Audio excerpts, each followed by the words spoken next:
All right, guys, quick Cessna update. I made a video about him about 10 days ago when he was diagnosed with pneumonia / kennel cough.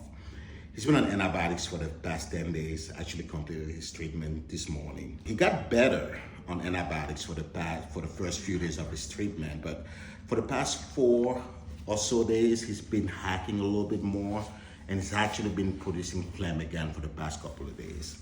Now, I don't know if kennel cough is supposed to be this stubborn, but I'm about to take him back to the vet in a few minutes, and we're gonna keep you guys updated on what the vet says. But before we go, Cessna is so grateful for all the messages, all the texts, everybody who checked on him, and he would like to say thank you. So thank you so much, guys, and we'll keep you guys updated after this, okay? See ya, we love you.